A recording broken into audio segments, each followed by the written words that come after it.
This is Programme 3 of Videotel's series on practical marine electrical knowledge. The series is made up of 8 programmes. Programme 3 deals with the main power sources and their circuit breakers, including synchronizing, load sharing, fault-finding techniques and remedies. Also, test procedures on a circuit breaker if it fails to close normally.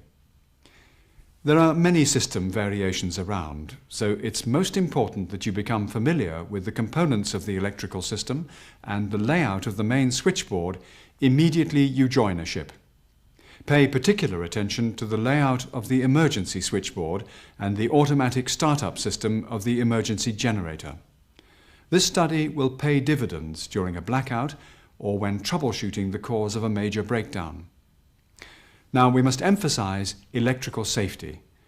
The golden rule is, before any work is done on an electrical installation, first isolate the circuit by removing the supply fuses or locking the circuit breaker in the open position so that the circuit cannot be energized accidentally. Then post a warning sign to alert others that the circuit is being worked on. Then prove the circuit dead with a voltmeter or an approved line tester. A switchboard can never be considered dead unless all AC generators connected to it are stopped, locked off, and all other supplies are disconnected. These points can never be emphasized strongly enough. The electrical rescue procedure is described in Programme 1. A typical scheme of power generation on board ship will have 2 main AC generators, or alternators, and 1 emergency AC generator. But there are many different designs depending on the ship's operating role.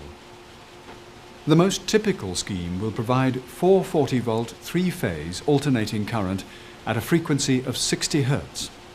Some ships will have 380-volt 50 Hz systems. There are also high-voltage systems of 3.3 kilovolts and higher in existence, where size and power-to-weight ratio of the equipment is a crucial consideration. Some ships have shaft generators fitted for use when the main engine is running at full speed.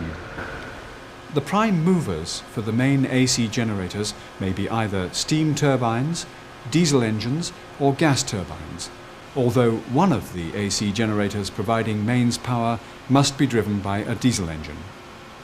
The emergency AC generator is driven by its own diesel engine, which is set to start automatically if a failure of the main generated power is sensed, usually a loss of steam pressure, voltage or frequency. This drawing shows the circuit arrangement for a typical emergency AC generator starter panel. The supervision circuit senses the loss of the main electrical supply. The sensing relay initiates automatic run-up of the emergency diesel via the control circuit supplied from the emergency batteries. Alarms and indications for high temperature, low lube oil and loss of coolant are also powered from the emergency supply. A similar system is used for auto-starting the standby diesel alternator. The starting system must be tested regularly with the alternator and a load, such as a fire pump motor, connected to the emergency switchboard. The system shown here is a 110-volt system and has its own testing circuit incorporated.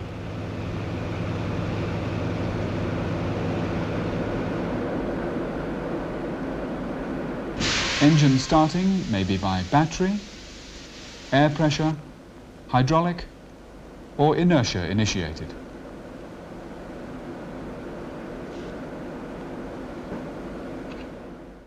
Check your own ship's diagrams for specific circuit details relating to your auto-start equipment. Now we'll show you the synchronizing of 2 AC generators. One of the most frequent operations required involves connecting an incoming AC generator or alternator to the bus bars, which are being supplied by another AC generator. This process begins with starting up the prime mover, in our case a diesel engine.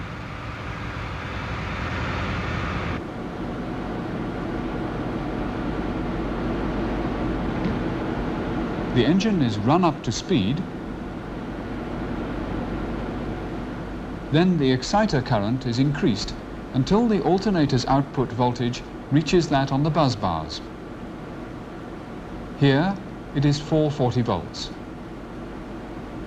Being an AC system, the voltage, the frequency and the phases of the incoming supply have to be identical with those on the bus bars before the incoming alternator circuit breaker can be closed. When the required voltage is reached, a synchroscope is switched in. A synchroscope and phase indicator lamps show the phase shift between the two supplies. The speed of the incoming alternator is further increased for the output to reach the required frequency. In our case, 60 cycles per second. Continue adjusting the governor of the prime mover until the frequencies are identical and the phase rotation is synchronized.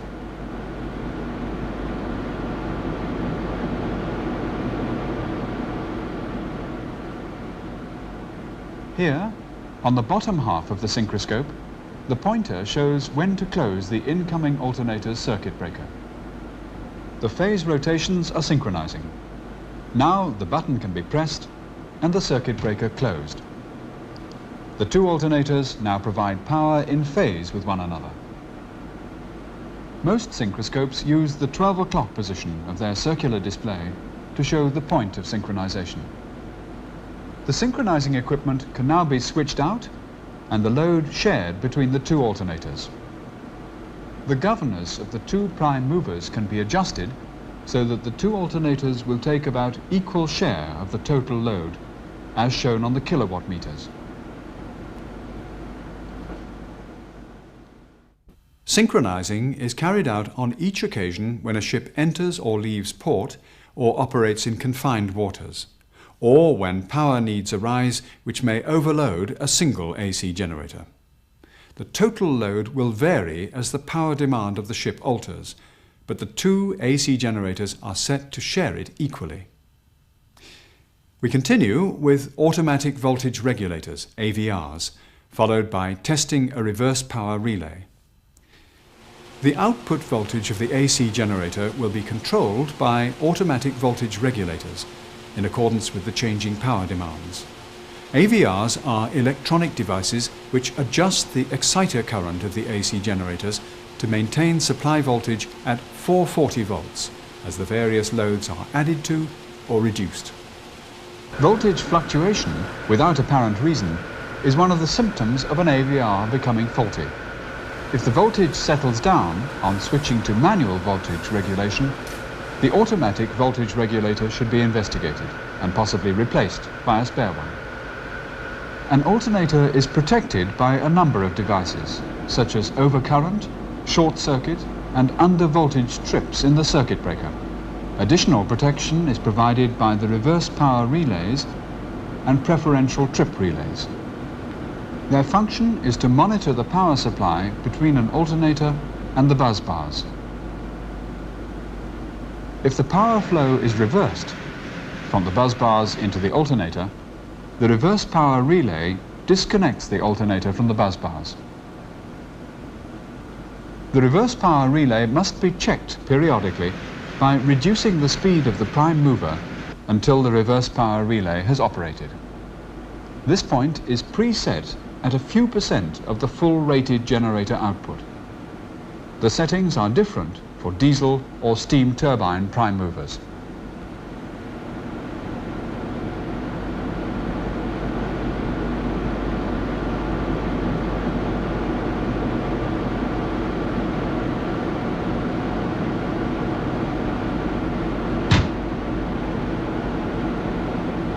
If, for any reason, the reverse power unit of an alternator malfunctions, the alternator must be under constant watch while running in parallel.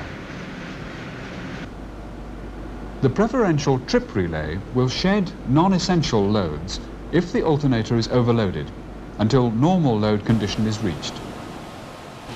Other protective devices for the AC generator are housed in the circuit breaker. They are under-voltage and overcurrent relays and short-circuit trips. They disconnect the AC generator from the bus bars if either a severe and prolonged voltage drop occurs, or the AC generator is overloaded, or a severe short circuit occurs on the system. Now we shall see some typical tests. Most electrical superintendents and chief engineers like to leave the AC generators and their voltage regulators well alone in normal circumstances, but occasionally some tests and repairs have to be carried out. Insulation resistance and continuity tests of the alternator windings and feeder cables can be conducted from the incoming side of the generator breaker at the switchboard. Remember always to use a rubber mat for safety when working behind the switchboard.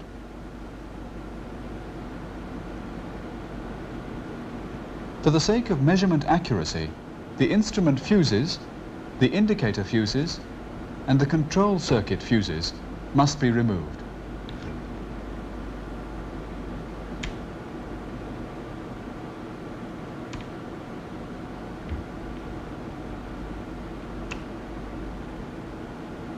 Then the insulation resistance tester is checked.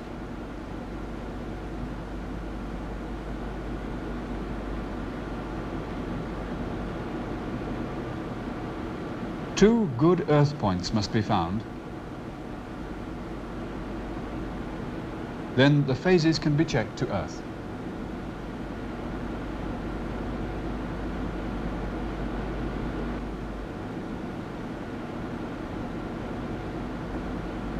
If the insulation resistance values are checked, these can be recorded and the resistance trends monitored.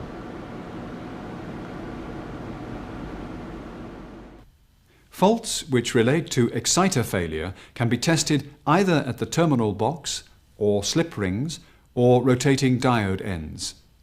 We show you here some typical procedures to follow if, for instance, the AC generator fails to generate the 440 volt AC output.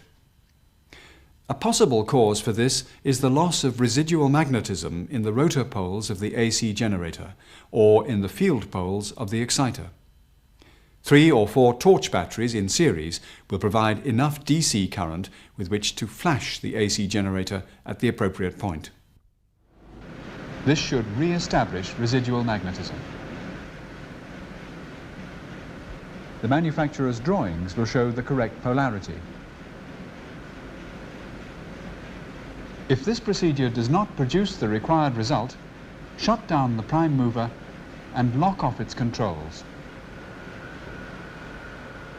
If the need arises for further tests, an important point must be kept in mind. An insulation tester must not be used on an electrical circuit which incorporates electronic components such as diodes. These must be shorted out before any insulation resistance readings are taken.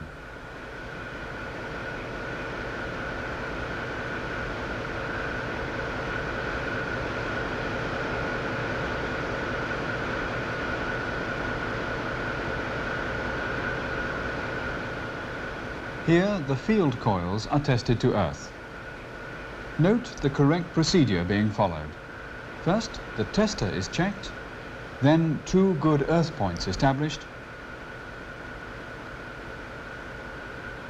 then the actual tests are made.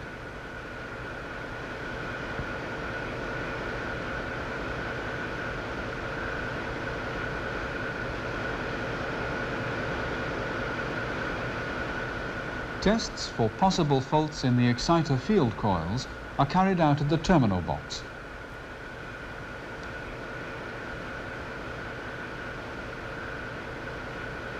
Here we see the coils being tested to earth. Again, the correct procedure is followed. First, the insulation resistance tester is checked.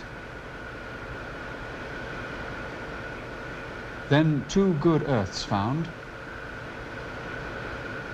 Then the test carried out.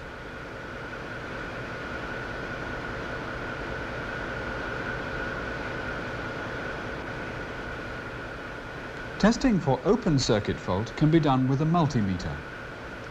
The procedure here is, first check that the circuit is dead using the multimeter set to read voltage.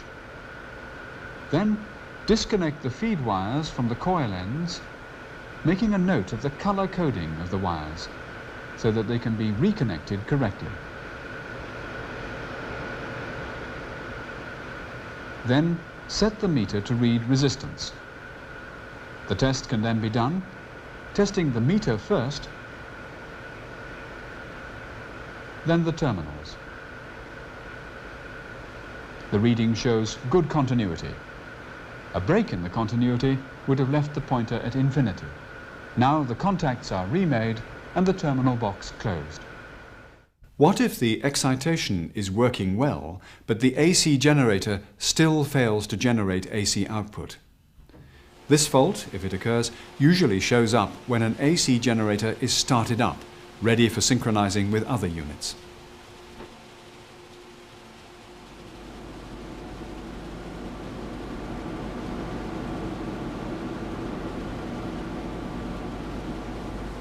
If you have no meter indication of excitation, you will need to test the exciter, as shown just now. With some designs of static exciters, the check can be made at the automatic voltage regulator. After the circuit diagram has been studied.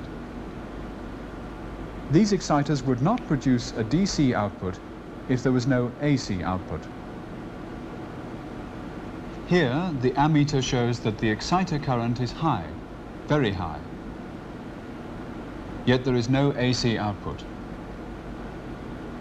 So, first switch to manual voltage regulation to see if a fault exists in the automatic voltage regulation. No, the excitation current is just as high and not easily regulated. Shut down the machine and consult the circuit diagram. The output of the exciter goes to the rotor coils through a diode rectifier system, and the coils are in parallel with a diode surge protection system, here made up of a capacitor and a resistor. Their function is to stop any voltage spikes damaging the diodes. In order to test for a possible short circuit fault, the high excitation current suggests this, the three circuits must be separated and tested independently.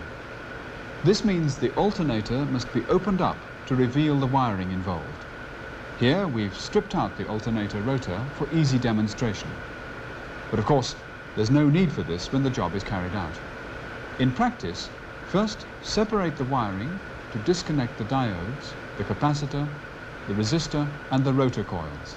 Here this has been done already. Now measure the diodes in both directions.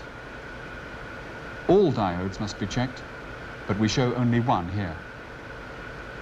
Then check the capacitor, which in this case is built into the rotating disc.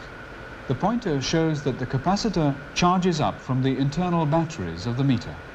This indicates that the capacitor is all right. The test is done in both directions across the capacitor. Now the resistor.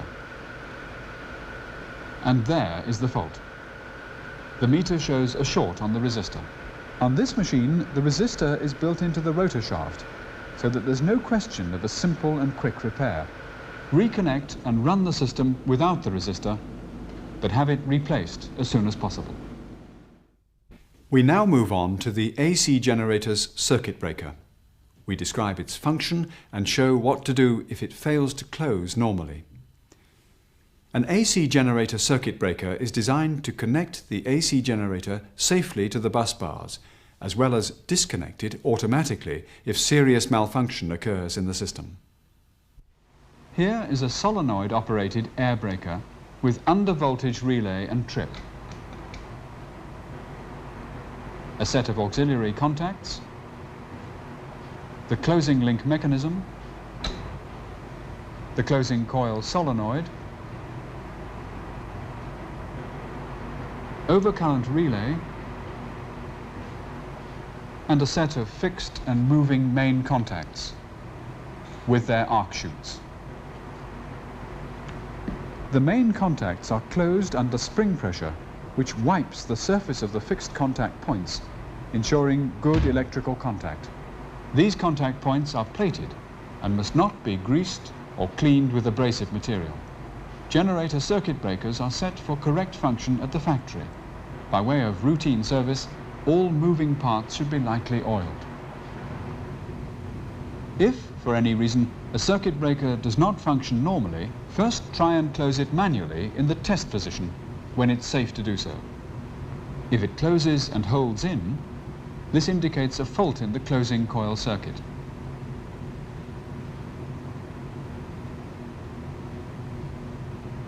If it closes but fails to remain closed, the no-volt coil circuitry may have a loose connection or other fault present, perhaps in the DC transformer rectifier unit. Withdraw the circuit breaker into the full-out position and disconnect the control wiring and plugs. Test the appropriate circuits for faults. Always test that the circuit is dead before testing for continuity. The manufacturer's diagrams must be consulted for checking the circuitry. There is a set of spring-loaded plugs at the rear of this circuit breaker. Check that they are free-moving and connect properly. Test the no-volt trip and the closing mechanical linkage by holding the no-volt armature down, closing the breaker manually and letting the trip go. If the breaker fails to close, the most likely causes are a loose connection, a sticking trip button, or the overcurrent or reverse power trip contacts not resetting properly. Alternatively, an open circuit fault has occurred in the closing coil circuitry or due to malfunction of the power supply to the closing coil. Well, this concludes the subject of Program 3. We've discussed a typical mains generating system and the automatic startup feature of an emergency generator. We've shown how to synchronize two AC generators and how to trace and test for a fault in the excitation circuit. We then showed how to reinstate residual magnetism and how to trace a fault in the AC generator rotor. Finally, we talked about an AC generator circuit breaker and dealt with fault tracing on a circuit breaker if it fails to close normally. We recommend that you watch this program again and that you consult the book Practical Marine Electrical Knowledge, which accompanies this series and will allow you to study certain aspects in greater detail. Finally, here's a list of contents for all the programs in the series.